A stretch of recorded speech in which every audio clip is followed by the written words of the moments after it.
Great to have you guys back today. We're going to talk about one of the biggest misconceptions in golf and your balance, your weight shift. And we're going to talk about how to swing in balance. So the first thing to realize is that we're really never in balance on the golf swing. When somebody's saying you're swinging in balance, all that means really is that you're finishing in balance. So in the backswing, what's happening is I'm shifting my weight to the right. If we can imagine, I've talked about this in a lot of videos, if we imagine a clock face, just kind of a big circular clock face all around my body, if this straight ahead is 12 o'clock, 6 o'clock is directly behind me, here's 3, here's 9 over here, I'm going to be pushing down and out kind of towards 130 or this direction with my right leg as I go into the backswing. That's going to help me to rotate my hips. So I'm kind of going off balance. I'm pushing myself off balance to rotate my body. If I was to stay in balance, I really wouldn't be able to move. I have to push into the ground and change my balance to really load up. So don't worry about feeling like you're falling slightly off balance in your backswing as long as you're pushing into the ground. Now, key to this, to make sure that we're not swaying all over the place and what would typically be called falling off balance, is just to make sure that our spine is staying in a pretty consistent angle. This is what we call the stable fluid spine in the Top Speed golf system.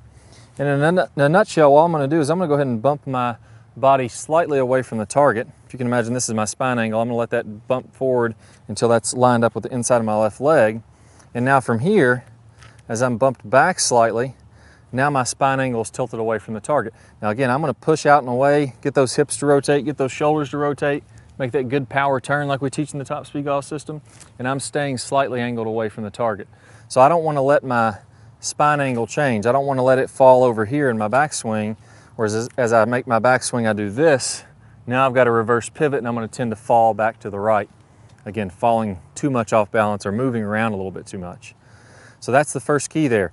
As we set up to dress, get slightly tilted away from the target. As you go to the top of the swing, feel like you stay in that same spine angle, like you're looking down at the back of the ball, even though I am pushing and loading up into my right leg.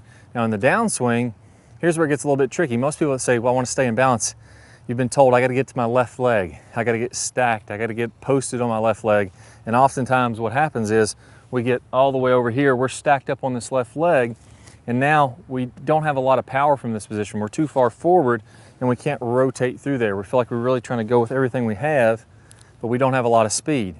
In order to get speed, what we need to do is we do have a slight shift to the left, but I'm keeping my center of mass or my belt buckle behind my lead leg. I'm keeping it behind there. That way I'm going to do the opposite in the downswing. I'm going to push down and out with my left leg toward 1030, and that's what's going to rotate my body open. So if you look at the longest hitters in the world and the best drivers of the golf ball in the world, you're going to see that they always stay slightly behind the golf ball. From their ankle to their hip to their shoulder is tilted away from the target, and that's what we call the compression line in here. So in a nutshell, let me give you a couple of really simple things to get this to happen, and then I'm going to give you one final thing to finish in balance. As I do my takeaway, tilted away from the target, I'm pushing down and out with my right foot. That's going to rotate my body, and I'm staying nice and consistent here. As in my downswing, I get a little shift to left, but it's really with my entire body. I don't want to bump those hips, or I'm going to start sliding too far forward. I'm going to let my entire body weight shift just a little bit to the left, and then I'm going to push down and out with my left leg, and you see that I'm nice, and I'm in a nice angle away from the target. Now here's the key. Since my body weight was moving to the left, I didn't have to get all the way up here. My body weight was moving a little to the left. As I swing all the way on through, now in my full finish, now I'm going to be balanced over my left leg. This is the only time in the golf swing where your weight isn't shifting and moving, and that's in your follow through. So as I come through the finish, now I'm nice and balanced over my left leg. I want you to go ahead and make some practice swings, just holding that position for 5 to 10 seconds. I want you to feel like your chest nice and high up toward the sky. My chin is high, my hips have rotated all the way around to the target, and my right foot is completely off the ground. If I'm hanging back on my right side, I'm going to be kind of like this. I'm not getting through there. I want to shift to the left, but still be slightly angled back, and then I'm going to come all the way around. You'll also notice my shoulders have come all the way around. So we're going to hold that for 5 to 10 seconds just like this. I'm working on a good turn going back, staying behind the ball, rotating all the way through, and then in the finish, that's when I'm coming all the way up to the left. Now one thing you'll notice there is my left foot has turned out. Every single good player on the PGA Tour, good driver of the golf ball that's long and straight, their left foot is not facing forward toward the ball. Their foot will turn out Some players like Jordan Spieth do it like this. Some players like Bubba Watson get it up off the toe and then let it turn out. You'll see a lot of different variations of that. To simplify things, I want you guys to go ahead and turn your left foot out at the start. Now when you make these practice swings, and I'm finishing on my front foot, I don't have to move my foot very much, and I can stay balanced on top of that. So I'll put you to the test. Do 5 practice swings, holding for 5 to 10 seconds in that follow through position. See if you can get that chest high, nice good balance. Then I want you to go out, go to the driving range. I want you to make some good aggressive swings, and I want you to finish in that balanced position, but I don't want to stay in balance throughout the entire swing. I want to go ahead and rip it. I want to go ahead and shift my weight to the right and the left. It's just in the finish position that I'm going to do that. So my left toe's open, big swing back and through. There we go, nice and in balance on the finish. Best of luck to you guys. I'll see you soon. All right guys, hope y'all really enjoyed this video. If you did, I got an awesome bonus for you.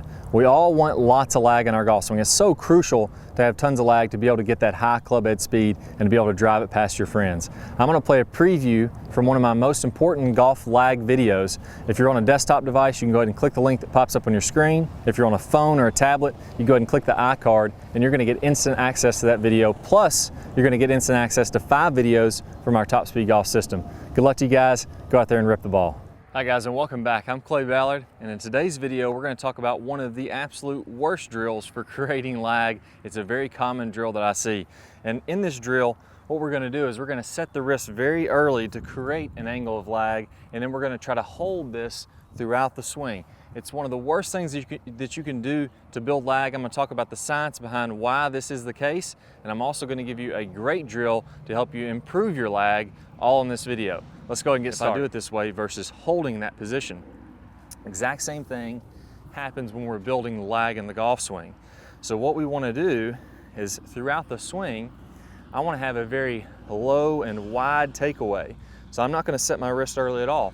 If you look at a lot of the top players, you look at Adam Scott, very wide takeaway, not very much wrist set at all. You look at Rory McIlroy, look at Tiger Woods.